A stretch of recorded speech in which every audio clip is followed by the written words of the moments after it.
को मंत्रः तस्य नामानि यानि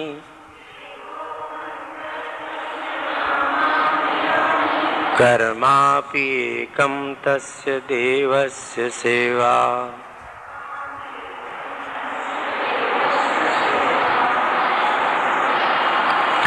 वंदनीय माताओं एवं सुहृद भक्तवृंद, भगवान की असीम अनुकंपा से आज पुनः हम लोग यहाँ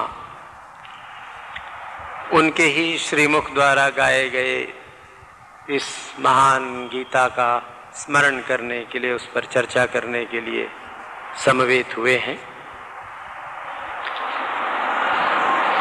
आप लोगों ने देखा गत रविवार को प्रथम अध्याय की समाप्ति हुई, अंतिम श्लोक तक हम लोगों ने देखा और अध्याय के समापन में आपके सामने एक तथ्य रखा गया था कि प्रथम अध्याय से साधक की दृष्टि से हमें क्या प्राप्त होता है, गीता के प्रथम अध्याय से साधक को क्या सीखना चाहिए।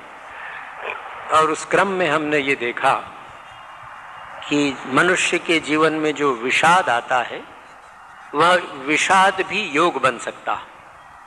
और आपसे ये निवेदन किया गया था कि ये भारतवर्ष की ही विशेषता है। भारतीय ऋषियों ने मनुष्य के संपूर्ण व्यक्तित्व को स्वीकार किया, उसमें अच्छा बुरा सब, उसके दैवी गुण भी आसुरी गुण भी, पूरा मनुष्य जो है उसको स्वीकार करके उस मनुष्य की मुक्ति का मार्ग उन्होंने बताया। इस मुक्ति के मार्ग में गीता है राजमार्ग। गीता के द्वारा कोई भी व्यक्ति अपने जीवन का कल्याण कर सकता है। उसकी केवल एक ही शर्त है कि उस व्यक्ति के मन में अपने कल्याण की तीव्र कामना होनी चाहिए। यहाँ एक और तथ्य आपके सामने निवेदन करूं। संसार की जो वस्तुएं हैं, सांसारिक कामनाएं हैं, सांसारिक इच्छाएं हैं, उनकी पूर्ति कर्माश्रित है। हम कर्म करेंगे और कर्म करने के पश्चात सारी अनुकूलताएं प्राप्त होंगी। दैवम चैवत्र पंचमम भी अगर होगा तो कदाचित हमारे कर्मों का फल मिले। बिना कर्म के संसार की कोई उपलब्धि नहीं हो सकती है।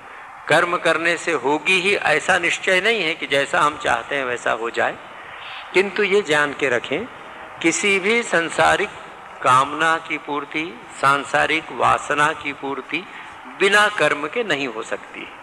शुभ कर्म हो अशुभ कर्म हो जो भी हो, किंतु आध्यात्मिक जीवन का एक ये विचित्र नियम है, ईश्वर की विशेष कृपा है।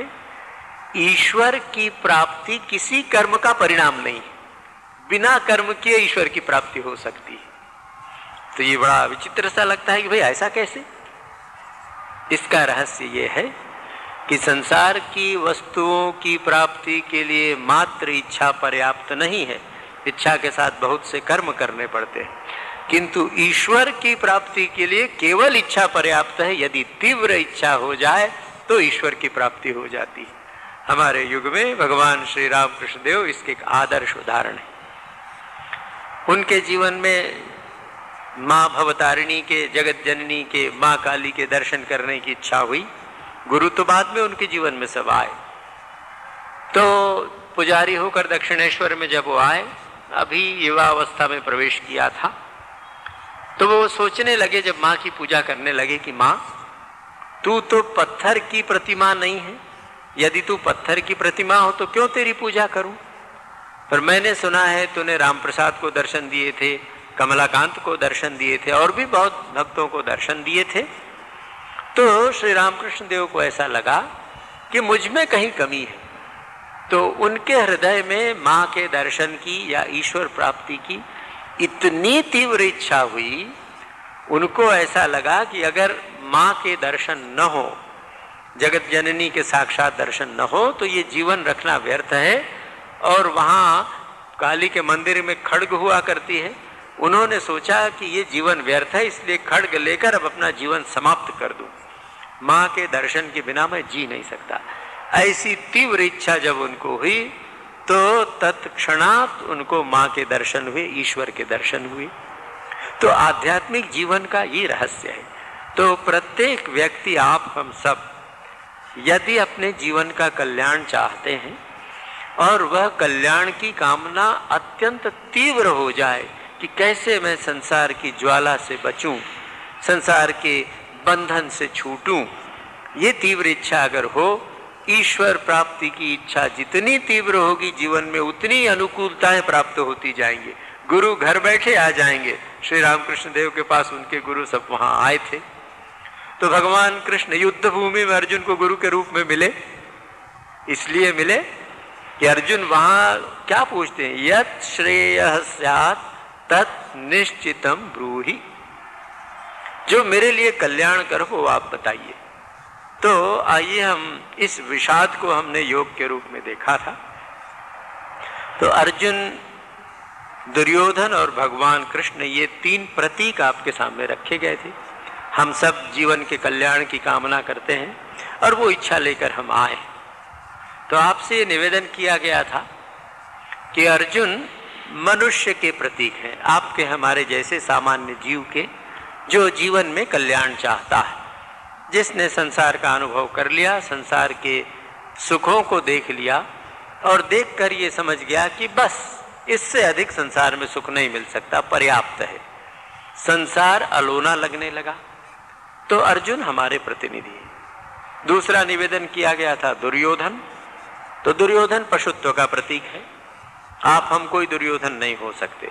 जो पामर हैं, अति नीच हैं, ऐसे लोग, उसकी चर्चा नहीं। तीसरे प्रतीक हैं भगवान कृष्ण। तो भगवान कृष्ण साक्षात परमात्मा है और जगत गुरु है। कृष्णम वंदे जगत गुरुम। तो जगत में हम भी हैं, इसलिए भगवान हमारे भी गुरु हैं। अर्जुन की मानसिकता को यहां देखें। अर्जुन क्या कहते हैं, विसृज्य सशरम चापम शोक संविघ्न मानसः। क्या हुआ, भगवान से उसने कहा, क्या कहा, एवं उक्त्वा अर्जुन सांख्ये रथोपस्थ उपाविशत।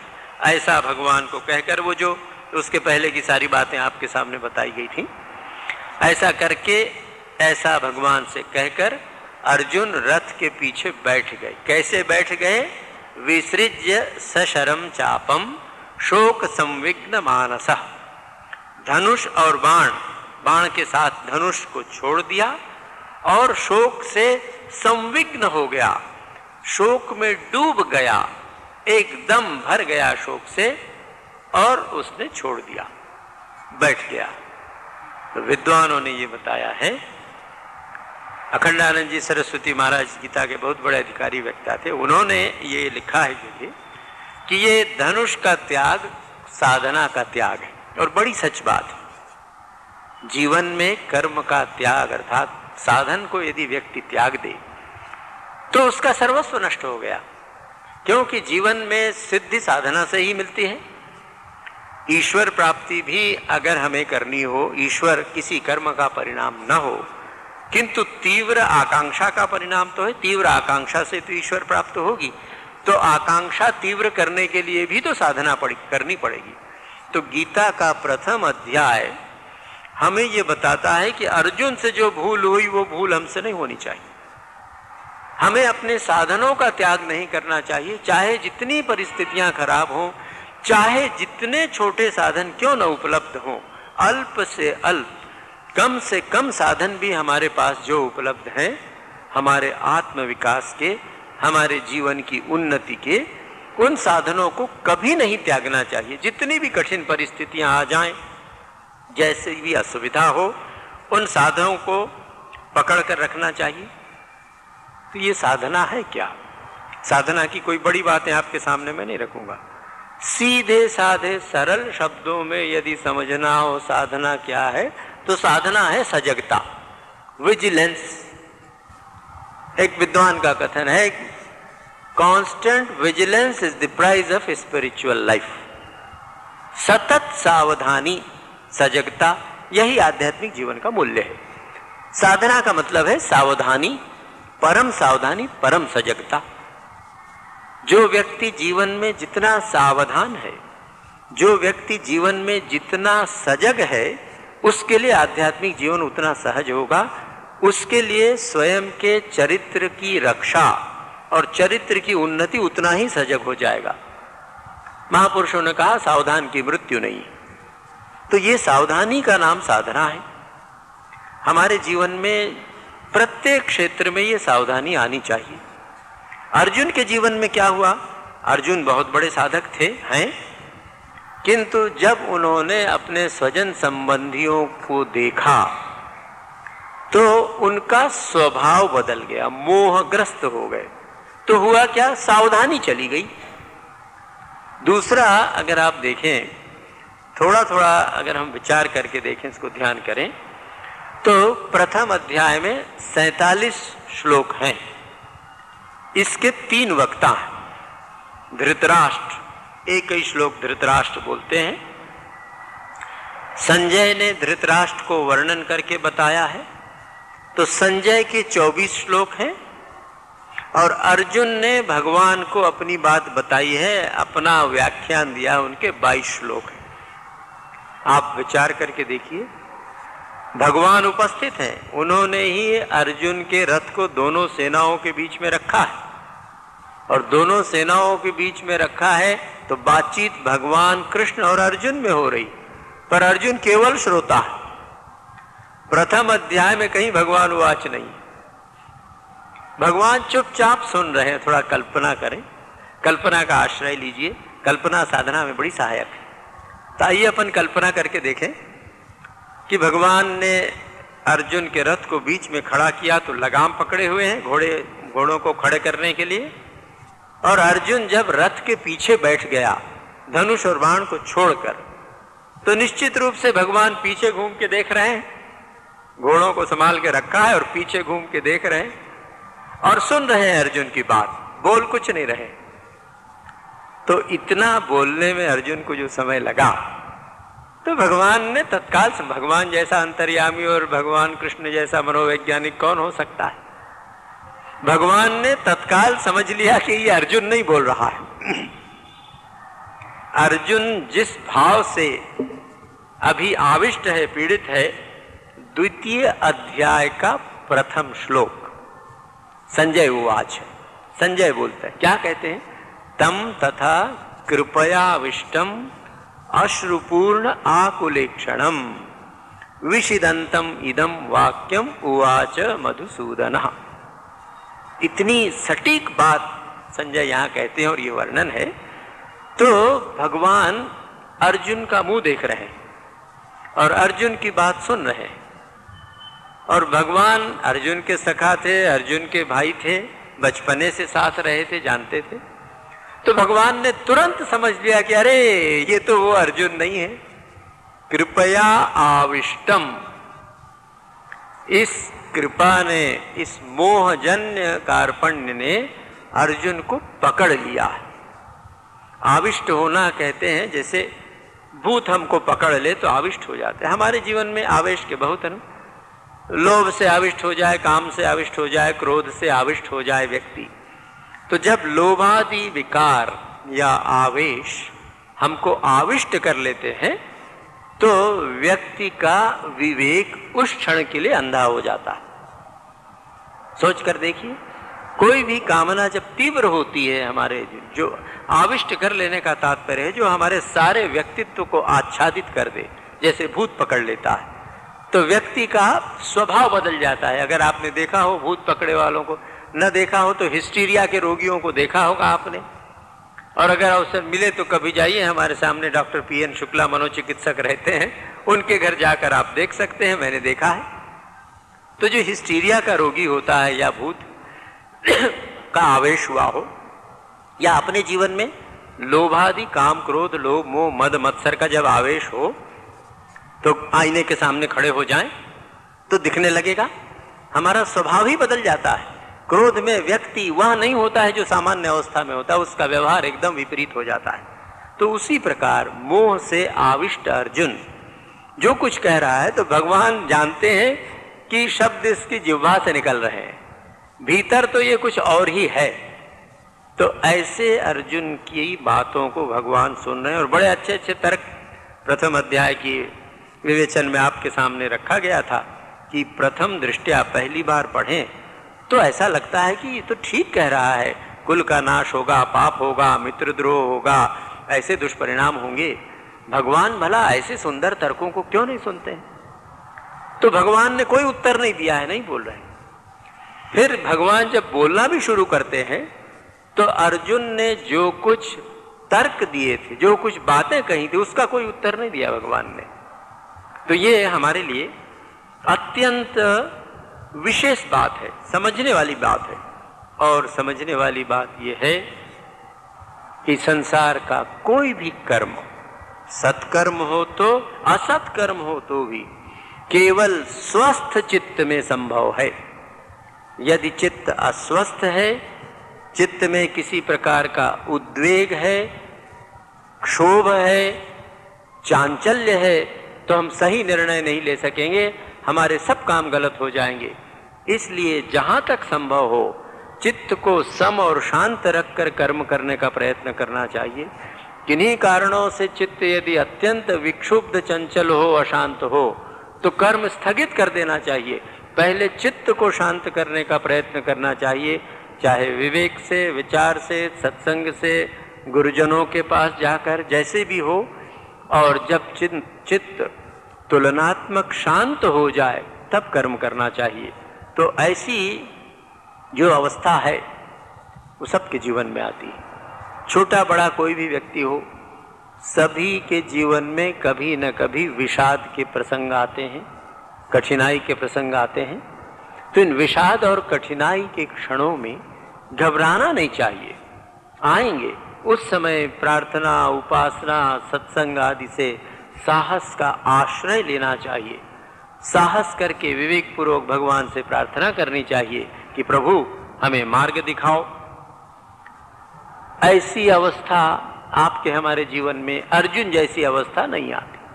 युद्ध जैसा संकट आपके हमारे जीवन में नहीं आता है। अर्जुन जिस महान संकट में थे, जहां प्राणों की बाजी लगी थी, प्राण दांव पर लगे थे, आपके हमारे जीवन में ऐसा अवसर आता है क्या? नहीं आता है। करोड़ों में कोई एक होगा। किंतु हमने अपने स्वभाव को इतना उथला बना लिया है, इतना ओछा बना लिया है कि थोड़ी सी कठिनाई से भी विचलित हो जाते हैं। इसलिए जब कभी कठिनाइयां आए तो शांति पूर्वक, साहस पूर्वक उसका विश्लेषण करना चाहिए, गुरुजनों से परामर्श कर लेना चाहिए। और धैर्य, कठिनाई के क्षणों में बहुत बड़ा आश्रय। थोड़ा धीरज, देखें ना क्या होगा, कोई प्राण निकल जाएंगे, कोई घर गिर जाएगा, ऐसा नहीं होने वाला है। तो प्रत्येक परिवर्तन विनाशकारी हो ऐसा नहीं है। परिवर्तन से हम डरते हैं, नावीन्य के भय से हम डरते हैं, अपरिचय के भय से हम डरते हैं। तो वहां थोड़ा शांत रहना चाहिए और शांतिपूर्वक विचार करना चाहिए। तो धृतराष्ट्र को संजय अर्जुन की मानसिकता बता रहे हैं। क्या बताते हैं? उस अर्जुन को तथा कृपया आविष्टम अश्रुपूर्ण आकुलेक्षणम विषिदंतम तम, उस अर्जुन को, कैसा अर्जुन है वो? कृपया आविष्टम, इस मोहजनित करुणा ने अर्जुन को पकड़ लिया। अर्जुन के हृदय में करुणा या दया नहीं आई। यहां एक विशेष बात और ध्यान रखें, ये सब साधना की दृष्टि से आपसे निवेदन कर रहा हूं और पुनः पुनः ये आपसे निवेदन करता हूं और करता भी रहूंगा। हमें सदैव ये स्मरण रखना है कि जीवन का सर्वस्व मन है। जीवन की सफलता, असफलता, रोग, शोक, दुख, जो भी सब मन पर है। मन एव मनुष्याणाम कारणम बंध मोक्षयोः। सारी साधना इस मन को ठीक करने के लिए है। मन है चंगा तो कठौती में गंगा, तो इस मन को ठीक करने का ही ये सारा प्रयत्न है। तो अब देखिए, जब अर्जुन कृपा से, करुणा से आविष्ट हो गया और उसका परिणाम क्या हुआ? उसकी आंखें आंसू से भर गई, एकदम व्याकुल हो गया। उसकी दृष्टि, आंख आकुल है, इधर उधर व्याकुलता स्पष्ट दिख रही है, विषाद में डूबा हुआ है। यही उसकी पहचान है। जीवन में जब सचमुच करुणा आती है, सचमुच दया किसी पर आती है, तो क्या मनुष्य